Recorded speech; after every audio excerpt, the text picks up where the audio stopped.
하나님의 말씀은 여호수아 1장 10절에서 18절까지의 말씀입니다. 여호수아 1장 10절에서 18절입니다.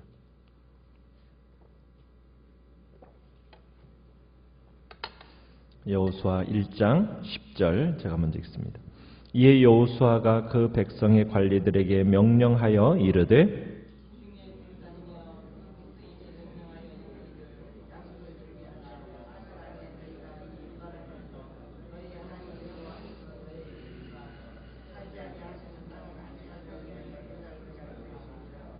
여호수아가 또 르우벤 지파와 갓 지파와 므낫세 반 지파에게 말하여 이르되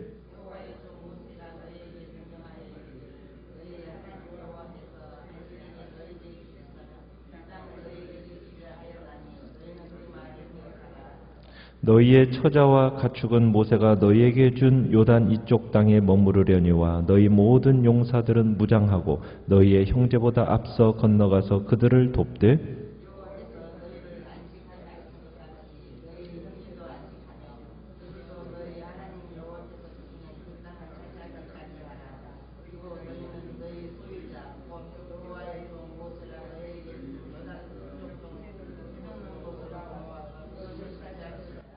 그들이 여호수아에게 대답하여 이르되 당신이 우리에게 명령하신 것은 우리가 다 행할 것이요 당신이 우리를 보내시는 곳에는 우리가 가리이다.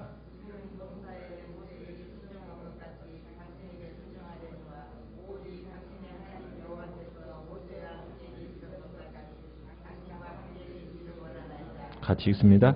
누구든지 당신의 명령을 거역하며 당신의 말씀을 순종하지 아니하는 자는 죽임을 당하리니 오직 강하고 담대하소서. 아멘.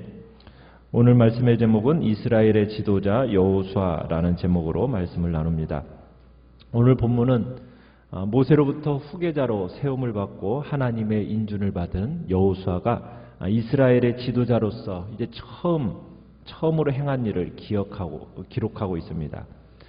그가 지금 당면한 시급한 과제는 요단강을 건너는 겁니다. 요단강.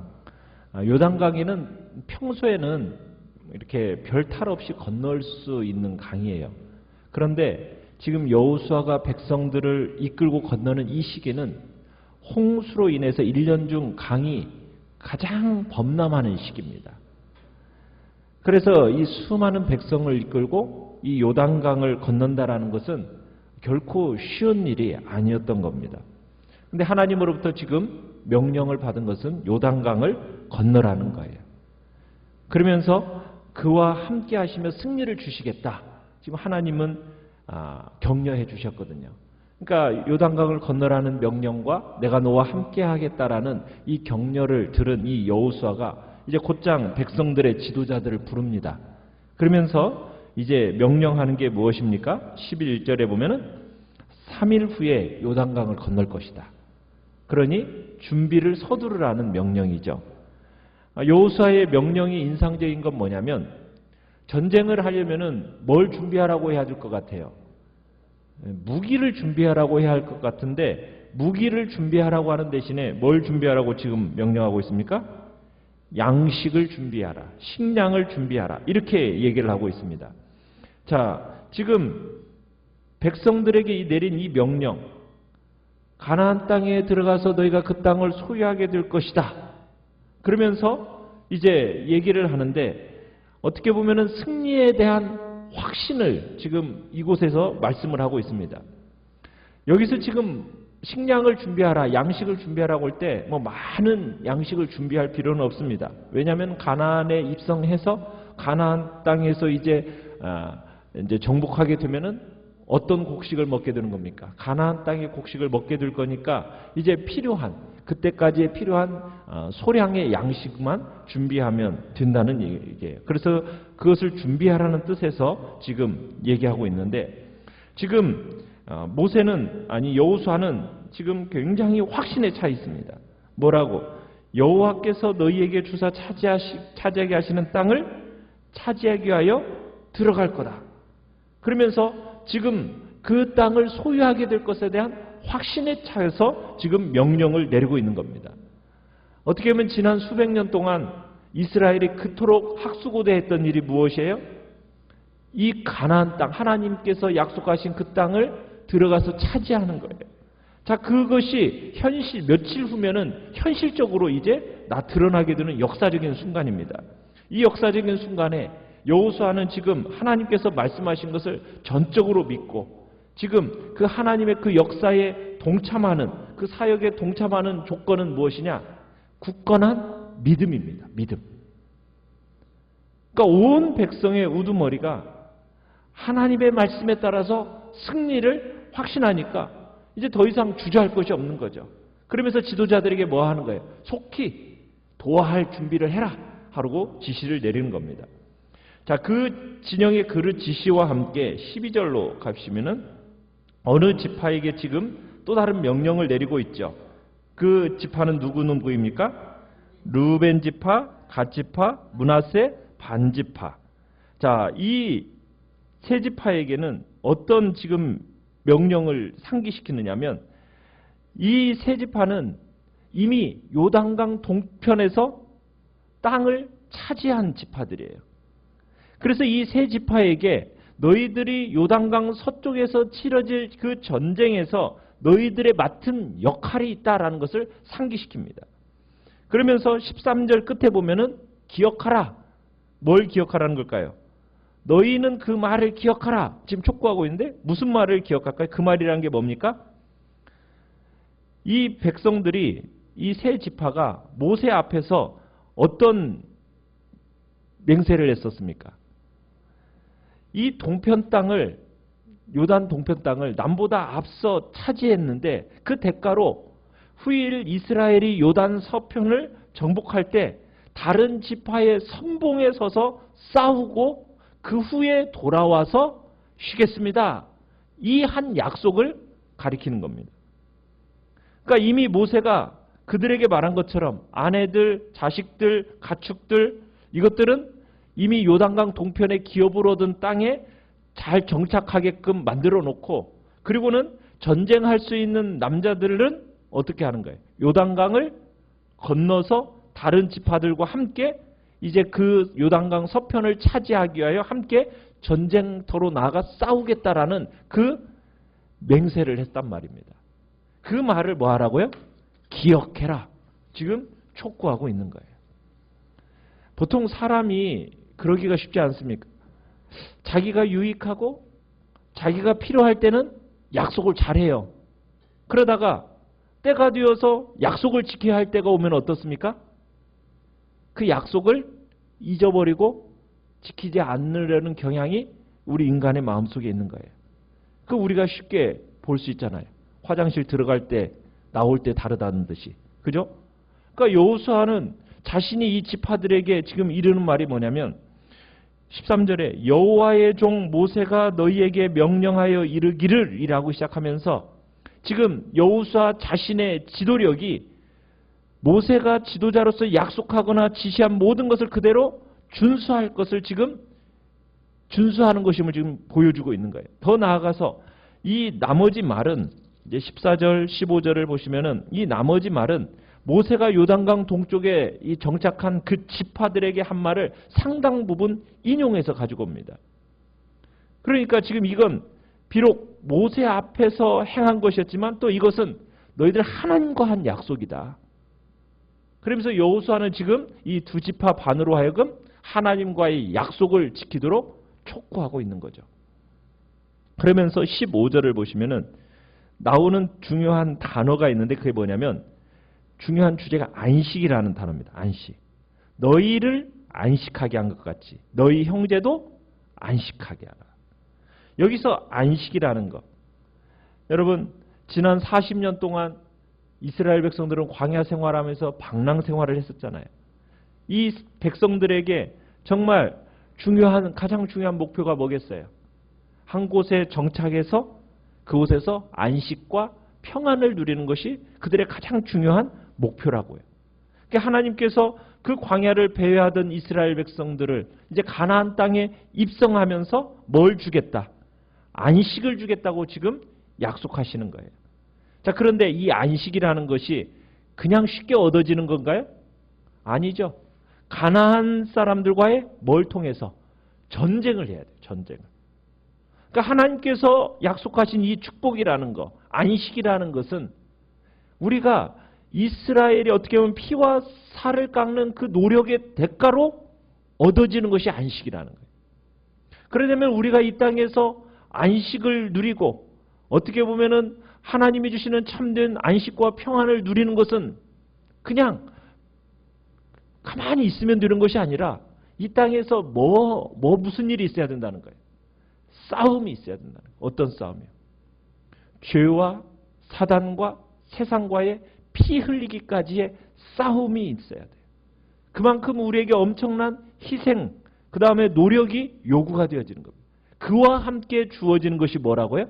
안식이라는 거예요. 안식. 그러면서 지금 이스라엘 백성들에게 그 안식을 약속하고 계시는데 그 안식은 가나안 땅에 들어가서 이제 싸우면서 획득하게 되는 것임을 말씀하고 있어요.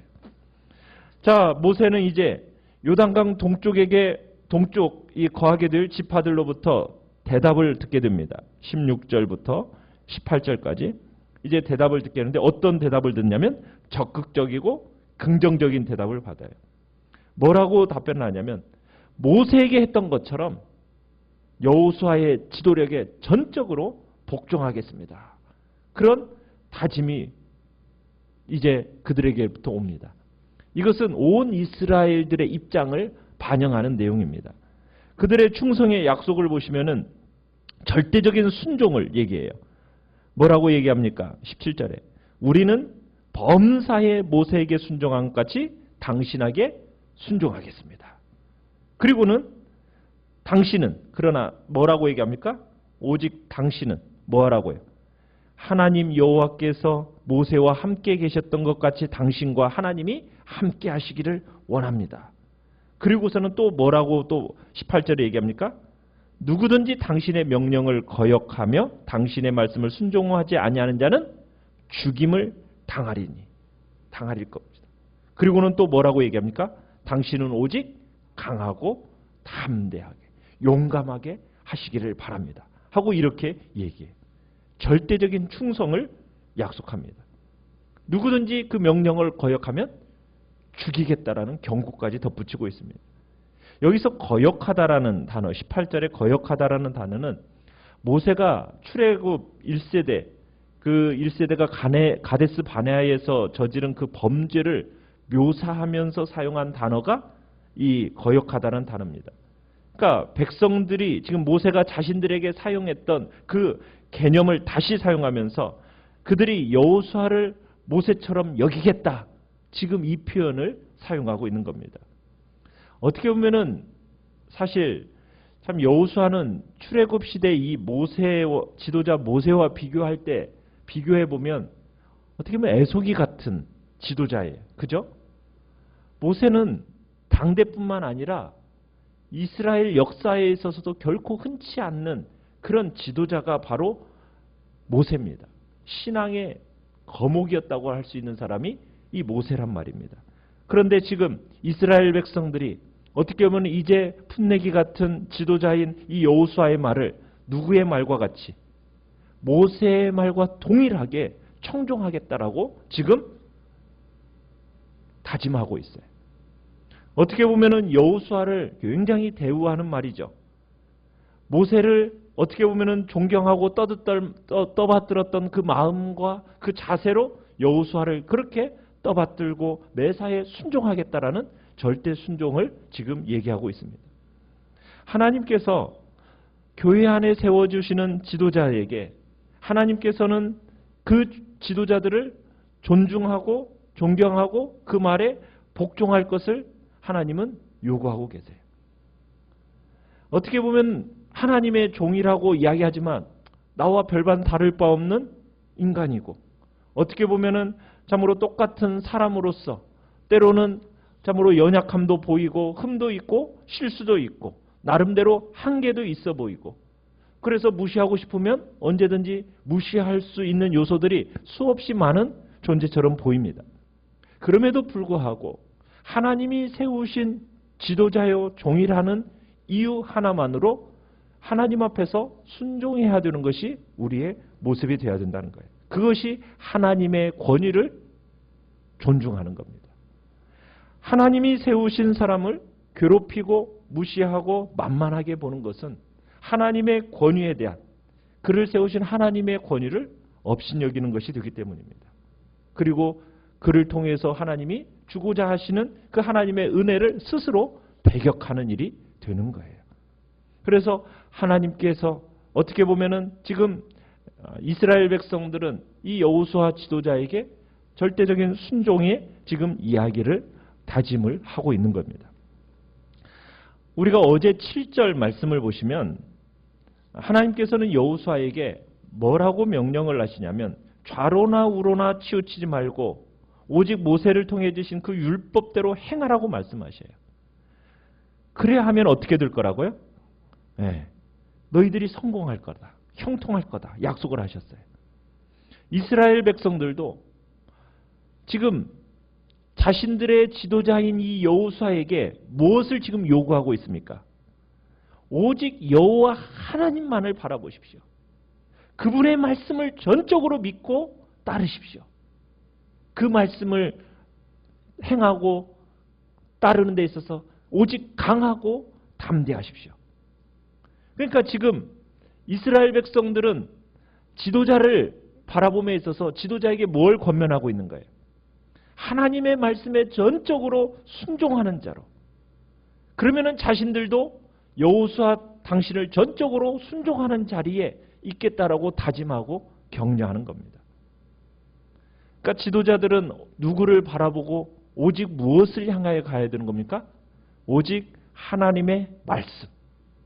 그 말씀을 붙들고 그 말씀을 순종하는 자리에 나아가는 것을 최고의 가치로 여기고 그 길을 향하여 나아가면 그 다음에 따르는 백성들은 하나님의 말씀을 붙들고 가는 그 지도자를 본받고 모범으로 여기면서 순종의 자리로 나아가는 것이, 그것이 우리가 이 땅을 살아가는 정말 하나님의 백성으로서의 모습인 것을 보여주고 있는 겁니다.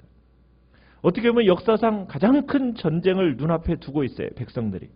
그런데 실제적인 전투 준비에는 별 관심이 없어요. 오직 무엇에만 관심이 있는 겁니까? 지도자에게 하나님의 말씀을 믿고 순종하라는, 여기에 지금 온 초점이 막혀져 있어요. 어떻게 보면 우리에게 참 생소합니다. 아니, 전투를 앞둠에 있어서 뭐가 중요한 거예요? 어떻게 보면 무기를 잘 준비하고 훈련을 잘 갖추는 것이 중요할 것처럼 보이지만은 우리 믿음의 사람들의 삶의 모습은 그게 아니라는 거예요. 무엇이 가장 중요한가? 하나님과의 관계가 가장 중요하다라는 거죠. 그래서 전쟁에서 사용할 무기를 준비하는 것보다도 전쟁의 주인이 되시는 하나님과의 관계를 확인하라는 것, 이게 더 중요하다라는 거예요. 이게 우리의 삶에 있어서도 이 원리는 그대로 적용이 되는 겁니다. 어떤 문제를 해결함에 있어서 내가 그 문제를 애써 해결하기 전에 무엇을 먼저 점검해야 됩니까? 하나님과의 관계를 먼저 점검해야 되는 거예요. 나는 과연 하나님의 그 말씀을 정말 붙들고 좌로나 우로나 치우치지 않고 정말 그 말씀을 내 입술에 두고 그 말씀을 마음에 새기며 묵상하면서 그 말씀대로 순종하려는 그 마음의 자세가 나는 과연 있는가? 이것을 먼저 점검하고 난 다음에 그 다음의 문제는 하나님께서 해결하신다는 거예요. 지금 모든 일에 있어서 지금 그렇게 가야 되는 거예요. 지도자들이 여기 계시는 분들은 다 하나님께서 세우신 또 장로요, 권사요, 또한 구역장으로서 세워진 복된 자리에 있으신 분들이에요. 그렇다면 우리의 바라보고 나가야 할 곳은 다른 게 아니라는 거죠. 하나님의 그 말씀에 내가 적극적으로 순종하는 자리, 하나님과의 그 관계의 친밀함의 자리에 우리 자신들을 힘써 들여갈 때 그 나머지 문제들은 쉽고 적절하게 해결할 수 있는 길이 열려진다라는 것을 명심하라는 겁니다. 오늘도 우리가 정말 우리에게 참된 안식을 주시기 위하여서 정말 이 땅 가운데 참으로 믿음의 길을 걷게 하시는 그 주님 앞에서 우리가 무엇을 바라보고 무엇에 우리의 마음을 두고 살아가야 될지를 다시 한번 확인하면서 오직 하나님께 그리고 여호와의 그 율법의 말씀에 나의 심령을 힘써 들여 나아가겠다고 결단하는 귀한 시간이 되시길 바랍니다. 오늘 말씀을 생각합니다.